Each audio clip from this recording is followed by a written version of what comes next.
అందరికీ నమస్కారం అండి. ఈరోజు మనం ఉసిరికాయ నిల్వ పచ్చడి ఎలా తయారు చేయాలో నేర్చుకుందామండి. ఈ ఉసిరికాయ నిల్వ పచ్చడి కోసం నేను రాతి ఉసిరికాయలు తీసుకున్నానండి. నేను ముందుగా 2.5 కేజీలు రాతి ఉసిరికాయలు తీసుకున్నానండి. ఉసిరికాయలకు వాడే ఇంగ్రీడియంట్స్ అన్నీ ఇప్పుడు గ్రీన్ కొలతల్లోనూ గ్రామ్ కొలతల్లోనూ మీకు చూపించబోతున్నానండి. ఈ కొలతల్లో ఎవరైనా పచ్చడి పెట్టేసుకోవచ్చండి. ఇప్పుడు పక్కా కొలతలతో పచ్చడి ఎలా పెట్టుకోవాలో చూద్దాం. ముందుగా ఉసిరికాయలని బాగా శుభ్రం చేసుకోవాలండి. బాగా శుభ్రం చేసుకున్నాక తడుగుతో తుడిసి డ్యామేజ్ పార్ట్ ఏమైనా ఉంటే తీసేసి వాటికి నాట్లు పెట్టుకోవాలండి. ఇలా వీడియోలో చూపిస్తున్న విధంగా చేయాలండి. తర్వాత ఎండలో ఒక అరగంట ఆరబెట్టుకుంటే ఉసిరికాయ నిల్వ పచ్చడి ఎక్కువ రోజులు నిల్వ ఉంటుందండి. నేను ఇప్పుడు చూపిస్తున్న గిన్నెతో ఉసిరికాయలు నాకు 2 గిన్నెలు వచ్చినాయండి. అందుకని నేను అరగిన్ని చింతపండు తీసుకున్నాను. గ్రామ్ కొలతల్లో ఇది 1/2 కిలో ఉంటుందండి. ఈ 1/2 కిలో ములిగే వరకు వాటర్ పోసుకుని స్టవ్ మీద పెట్టుకోవాలండి. నాకైతే దాదాపు 2 గ్లాసులు వాటర్ పట్టిందండి.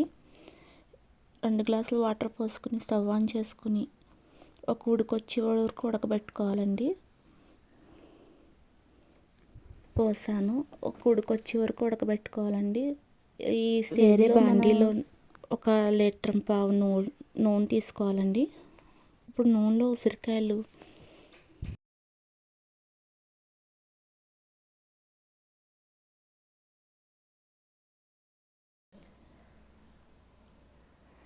చూస్తున్నారు కదండి. ఇంకా కొంచెం ఫ్రై అవుతే సరిపోతుంది. నేను ఫోక్తో కూడా గుచ్చి చూపిస్తున్నాను మీకు. ఇంక రెడీ అయిపోయినట్టే తీసి పక్కన పెట్టేసుకుంటాము. వేరే బౌల్లోకి తీసుకుని ఇంకా మిగతా ఉసిరికాయలు కూడా పక్కన పెట్టుకుని ఉసిరికాయలు ఉంటాయి కదండి, అవి కూడా ఫ్రై చేసుకుంటే మనం చల్లారబెట్టుకుని మిగతా ప్రాసెస్ స్టార్ట్ చేయొచ్చండి. నేను మిగిలిన ఉసిరికాయలు కూడా వేసి ఫ్రై చేసేస్తున్నాను.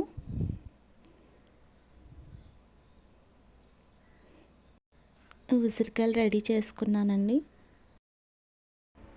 చింతపండు గుజ్జు తీసుకున్నాను కదండి, ఆ స్టవ్ మీద పెట్టి దాంట్లో కొంచెం ఆయిల్ పోసి దాన్ని బాగా దగ్గరకు వచ్చేలాగా ఉడకబెట్టుకుంటున్నానండి. దీన్ని బాగా దగ్గరగా థిక్గా వచ్చేలా ఉడకబెట్టుకోవాలండి. ఎలా అంటే మన చింతపండు పులిహోర పులుసు ఉంటుంది కదా, అలా అనమాట. అలా బాగా దగ్గరికి అలా పెనానికి అతుక్కునేలా అంటుకుంటుంది కదా, ఈ స్టేజ్లో మనం దింపేసి చల్లారబెట్టుకోవాలండి. ఇప్పుడు 1/2 కప్ మెంతులు, 50 గ్రామ్స్ మెంతులు, 1 కప్పు ఆవాలు 75 గ్రామ్స్ ఉంటాయండి తీసుకోవాలండి. వీటిని ఒక ప్యాన్లో బాగా ఫ్రై చేసుకోవాలండి. ఆవాలు మెంతులు తీసుకుని ప్యాన్లో వేసి బాగా ఫ్రై చేసుకోవాలండి.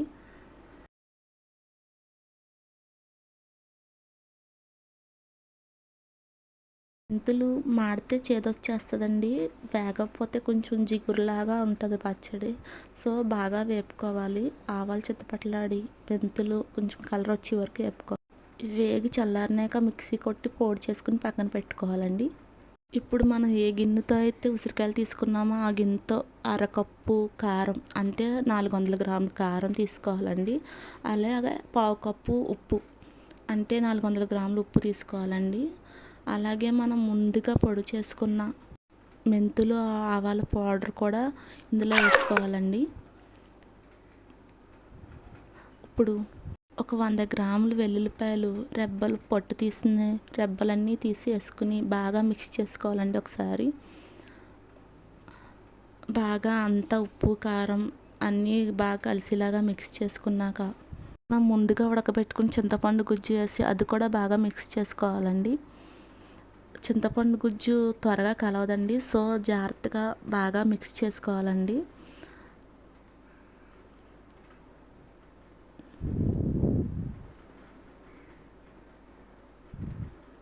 బాగా మిక్స్ అయ్యాక మనం ఉసిరికాయలు వేపుకున్నాక మిగిలిన నూనె ఉంది కదండి, ఆ నూనె కూడా పోసేసుకుని బాగా మిక్స్ చేసుకోవాలండి. ఒకసారి అంతా బాగా మిక్స్ చేసుకున్నాక ఉప్పు కారం మనం వేసుకున్న మసాలా దినుసులు అవి బాగా నూనెలో బాగా కలిసిలా మిక్స్ చేసుకోవాలండి. మనం ఎంత బాగా మిక్స్ చేసుకుంటే మనకి ఉసిరికాయలు వేసుకున్నాక పచ్చడికి ఉసిరికాయలకి అంత బాగా పడుతుంది అన్నమాట. అందుకని బాగా మిక్స్ చేసుకున్నాక ఇప్పుడు ఉసిరికాయలు కూడా వేసుకుని బాగా మిక్స్ చేసుకోవాలండి.